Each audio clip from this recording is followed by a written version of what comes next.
खरात माझा गुरु होता असं म्हणणाऱ्या रुपाली चाकणकर पुन्हा एकदा नव्या वादामध्ये आलेल्या आहेत। कारण खरातच्या एका कौटुंबिक विधीच्या कार्यक्रम पत्रिकेवर चाकणकरांचं नाव शोकाकुलमध्ये छापलं गेल्याचं समोर आलंय।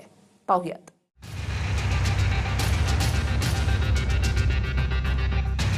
बोंधू खरातला मी गुरु मानत होते, मात्र त्याच्या कारनाम्यांची माहिती नव्हती असं म्हणणाऱ्या रुपाली चाकणकर पुन्हा अडचणीत आल्यात।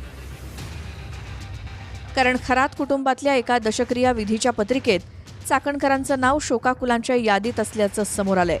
त्यामुळे खरात आणि चाकणकर यांच्यातील निकट संबंधांबाबत पुन्हा चर्चा रंगतेय। चाकणकरांचं नाव पत्रिकेवर शोकाकुल म्हणून असणं याचा अर्थ खरात कुटुंबियांशी त्यांचे अत्यंत निकटचे किंवा कौटुंबिक संबंध असावेत असा अंदाज वर्तवला जातोय। बोंधुगिरीचं साम्राज्य उभं करताना खरातला राजकीय राजाश्रय मिळत होता का? एका गुन्हेगारी पार्श्वभूमीच्या व्यक्तीच्या घरगुती पत्रिकेवर राजकीय नेत्याचं नाव येणं हा केवळ योगायोग आहे की जाणीवपूर्वक दिलेला पाठिंबा, असे अनेक प्रश्न उपस्थित होत आहेत।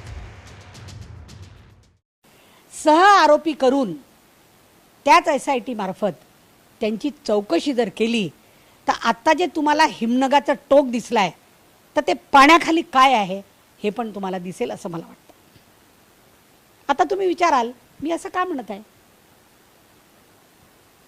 त्या म्हणतात की मी त्यांना पप्पा म्हणायचे, मी इनोसंट, मी नाही त्यातली कडी लावा आतली ती रुपाली म्हणते तसं। 2017 मध्ये जेव्हा या बोंधू खरात बाबांचे वडील वारले, शोकाकुल म्हणून रुपाली चाकणकर यांचं नाव आहे। एकीकडे आधी स्वतः चाकणकरांनी खरात कुटुंबाशी अनेक वर्षांपासून संबंध असल्याचं मान्य केलं होतं, मात्र दुसरीकडे चाकणकरांना कोणीतरी खरातकडे नेलं असेल असा बचाव मंत्रिपदावर असलेले छगन भुजबळ करत होते। समाजामध्ये आपण आयुष्य जगत असताना कोणाला ना कोणाला गुरु मानत असतो। खरात पती पत्नीला माझ्या परिवाराने गुरु मानलं, आम्ही गुरु मानलं। मग तो महाशिवरात्रीचा असेल, गुरुपौर्णिमेचा असेल, या कार्यक्रमाच्या निमित्तानं आम्ही उपस्थित राहत होतो। यामध्ये एखाद्या व्यक्तीला आपण गुरु मानले आणि त्यानिमित्तानं संपूर्ण कुटुंब आम्ही त्या कार्यक्रमात उपस्थित राहत होतो। गुरुपौर्णिमेच्या निमित्तानं अनेकांनी ती पाद्यपूजा केली, तशी मी माझ्या पतीने देखील ती पाद्यपूजा केली।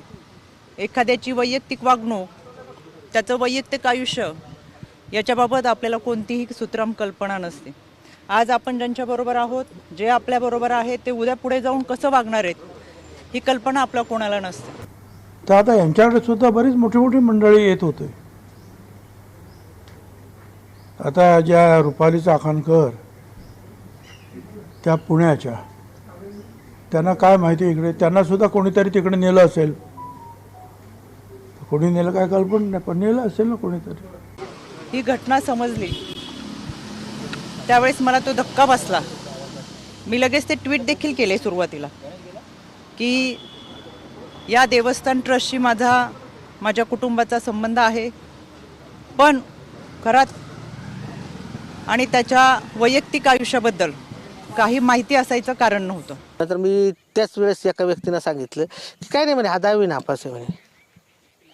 त्यावेळेस माहिती होतं 10वी नापास, हा कॅप्टन नव्हता, हे विषय नव्हता। तुमचे गावातले लोक किंवा इथले तालुक्यातले लोक येत होते का त्याच्या? अजिबात नाही, तालुक्याच्या लोकांचा त्याचा विश्वास नाही। कारण 1-2 प्रकरण लोकांनी पाहिलं आणि मुळात त्याची पार्श्वभूमी माहिती असं तालुक्यातलं कोणी गेलंच नाही, गावातले कोणी गेले नाही, तर तालुक्यातले जातील कशाला? तुम्ही नकार दिला? नकार, त्यापासून आपण नाही ना करायचं मागचं बॅकग्राऊंड माहिती होतं। ज्या खरातनं शेकडो महिलांचं लैंगिक शोषण केलं त्याचेच पाय महिला आयोगाच्या अध्यक्ष धूत होत्या, त्याला गुरु मानत होत्या। खरात विरोधात बातम्या छापणाऱ्या पत्रकारांकडनं खुलासा मागवत होत्या। त्यांना आयोगाच्या पदावरनं हटवलं गेलं असलं तरी राष्ट्रवादीच्या महिला प्रदेशाध्यक्षपदी त्या अजूनही कायम आहेत। ज्या प्रकरणामुळे महाराष्ट्रच नाही तर संपूर्ण देशात चर्चा होतीये, अनेक महिलांचं ब्लॅकमेलिंग झाल्याचं समोर आलंय। असं असूनही कुणाच्या दबावामुळे चाकणकरांचा राजीनामा घेतला जात नाही यावर सवाल उभे राहत आहेत।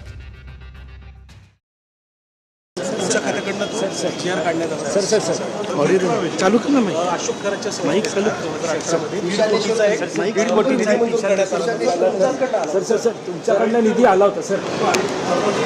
31 मार्च 2018 BJP सेनेचं राज्य होतं। तत्कालीन रावल नावाचे मंत्री त्या सगळ्या पर्यटन विकासासाठी कारवाई केली जाईल 1.5 करोड रुपये या अशोक खरातांना अशा दिले. पद्धतीच्या खोटी जर- माहिती जर फेसबुक किंवा चौकशी करून पहा. एक्स किंवा त्यांना कुठल्याही social media मंत्रालयापर्यंत प्लॅटफॉर्मवर त्यांना टाकणं या मंत्र्यांपर्यंत किंवा अशा नेणारं कोण प्रकारच्या होतं? खोट्या पोस्ट आणि नेमका त्याच या दरम्यान व्हॉट्सअपच्या शिवसेनेत माध्यमातून जाण्याच्या पुढे तयारीत पाठवणं, होते.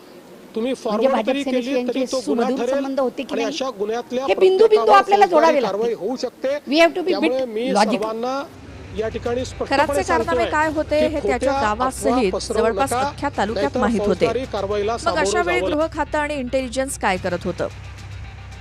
महिला आयोगाच्या अध्यक्षा खरातच्या वास्तवापासून अनभिज्ञ कशा काय राहिल्या, हे प्रश्नही अनुत्तरितच आहेत. या ट्रस्टला, ज्याच्यावर रुपालीताई चाकणकर विश्वस्त आहेत, 45 किलोमीटर शासनाच्या खर्चाने पाईपलाईन टाकून 29,000 क्युसेक लिटर इतकं, आणि ते सगळं कन्स्ट्रक्शन जे 1.5 करोडला दिलेलं होतं हे बांधून घेतलं BNCच्या खर्चाने.